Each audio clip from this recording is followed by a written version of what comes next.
ఈరోజు మనకి నిన్న జరిగిన బస్సు ఇన్సిడెంట్లో మనకి 14 బాడీస్ని బర్న్ట్ అయినవి. ఆ బాడీస్ అన్నీ కూడా నిన్న నైట్ లేట్ అవర్స్లో ఫోరెన్సిక్ ల్యాబొరేటరీ నుంచి రిపోర్ట్స్ వచ్చినాయి. సో అందుకని ఇవాళ ఎర్లీ మార్నింగ్నే 6 o'clock నుంచి వెహికల్స్ పెట్టి మనము ఇవన్నీ కూడా వాటి ప్లేసెస్కి డిస్పోజ్ చేస్తున్నాం విత్ పోలీస్ ఎస్కార్ట్తో. అలాగే అక్కడ కన్సర్న్ ఎండిఓ ఎంఆర్ఓతో కూడా మన కలెక్టర్ గారి ఇన్స్ట్రక్షన్స్ ప్రకారం అక్కడ కూడా ఎక్కడ ప్రాబ్లం లేకుండా వాటిని బరియల్ చేయమని ఆదేశించారు. అలాగే మనకి ఇంక ఇప్పుడు టోటల్ కేసెస్లో ఒంగోలుకి రిఫర్ చేసిన 16 కేసెస్ స్టేబుల్గా ఉన్నాయి. ఒకటి కిమ్స్లో స్టేబుల్గా ఉంది. అలాగే మనకి ఇక్కడ మార్కాపురం జీజీహెచ్లో 8 కేసెస్ స్టేబుల్గా ఉన్నాయి. 2 కనిగిరి సిహెచ్సిలో స్టేబుల్గా ఉన్నాయండి. ఎటువంటి ఇబ్బంది ఏం లేదు. అన్నీ కూడా జాగ్రత్తగా కేసెస్ అన్నీ కూడా అక్కడ ఒంగోలులో సూపరింటెండెంట్స్ జాగ్రత్తగా అన్ని కేసెస్ అన్నీ కూడా స్టేబుల్గా మెయింటైన్ చేస్తున్నారు. అవసరమైతే కూడా ఆర్తో పిఓపి వేశారు. 2 కేసెస్కి సర్జరీ కూడా చేశారు. అలాగే ఇక్కడ అన్ని కేసెస్ కూడా స్టేబుల్గా ఉన్నాయండి. Okay, thank you. అందరికీ నమస్కారం అండి. సో మార్కాపూర్లో నిన్నటి ఉదయం జరిగిన ఒక దారుణమైన సంఘటన మొత్తం రాష్ట్ర ప్రజానీకానికి తెలుసు. కానీ ఆ విషయం తెలియగానే సో ఇమీడియట్గా మా ఇన్స్పెక్టర్ కానీ నేను ప్లస్ స్టాఫ్ కూడా చాలా అర్జెంటుగా రష్ అవుతుంది. ఆ టైంలోనే లైవ్లో ఉన్నాం. సో ఇమీడియట్గా పోలీస్ సహకారంతో కూడా ఈవెన్ ఫైర్ డివిజన్ కానీ అంబులెన్సెస్ వాళ్ళు కానీ చాలా క్విక్గా అంటే విత్ ఇన్ నో టైము ఆ లైవ్లోనే కొంతమందిని రెస్క్యూ చేయటం కూడా జరిగింది.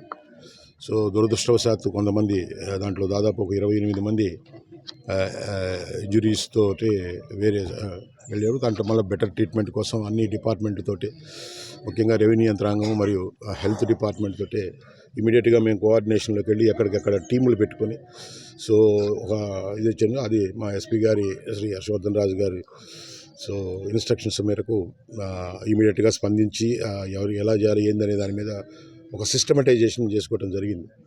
సో నిన్న కూడా 13 బాడీలని చాలా కాలం ఇది పడ్డాం. ఒక 4 నెలల చిన్నారి కూడా ఉంటే ఆ బాడీని కూడా ట్రేస్ చేయడంలో మా ఫారెన్సిక్ సైన్స్ నిపుణులు చాలా దాంట్లో సక్సెస్ అయ్యారు.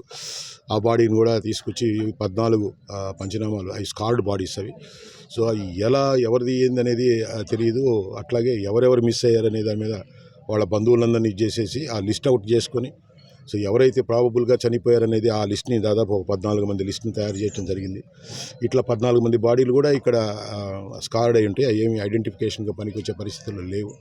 సో ఇమీడియట్గా మొన్ననే అంటే జరిగిన రాత్రి ఆ రోజే మనం ఫారెన్సిక్ సైన్స్ టీం కానీ వాళ్ళ ఎక్స్పర్ట్స్ కానీ అందరూ కూడా ఇక్కడికి రావడం జరిగింది. వాళ్ళ సహాయ సహకారాలతోటి ఈ పోస్ట్ మార్టం అవన్నీ కూడా కంప్లీట్ చేసి పంచనామాలు కంప్లీట్ చేసి సో ఆ రోజు రాత్రికే ఇవన్నీ కూడా దీనికి సంబంధించిన డిఎన్ఏ ప్రొఫైల్స్ని అనలైజ్ చేసుకోవడం కోసం అది నేను పంపించడం జరిగింది. అది సో పంపించిన తర్వాత దాంతో మళ్ళీ ఫాలోఅప్కి ఒక ఆఫీసర్ని కూడా పెట్టడం జరిగింది. నిన్న మొత్తం కూడా సో ఇది బాడీస్ యొక్క డిఎన్ఏ ప్రొఫైల్స్ని వాళ్ళ బంధువులతోటి అవి మ్యాచ్ చేసేసి ఏ బాడీలకి మనం ఏదైతే నెంబరింగ్ ఇచ్చామో ఆ నెంబరు ఏ నెంబరు బాడీ ఎవరిది అనేది ఇప్పుడు ఐడెంటిఫై చేయడం జరిగింది.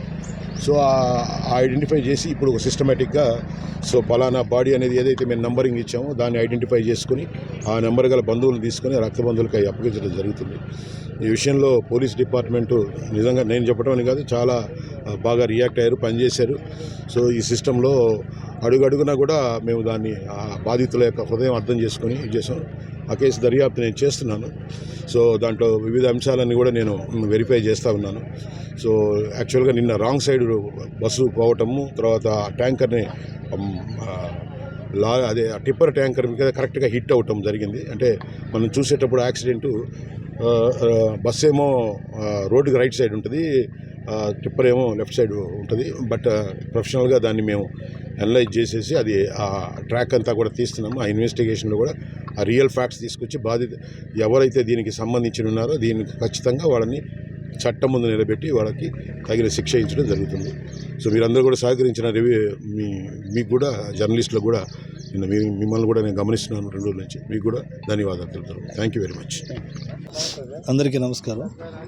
ఈరోజు మొన్న బస్సు ఫైర్ యాక్సిడెంట్లో చనిపోయిన మృతదేహాలను DNA రిపోర్ట్ల ఆధారంగా ఈరోజు వాళ్ళ బంధువులకి అప్పగించడం జరిగింది. దాంతోపాటు డిస్ట్రిక్ట్ అడ్మినిస్ట్రేషన్ సహకారంతో అంబులెన్స్, దాంతోపాటు పోలీస్ ఎస్కార్ట్ సహాయంతో వాళ్ళ బంధువులకు మృతదేహాలను అప్పగించడం జరిగింది. Thank you.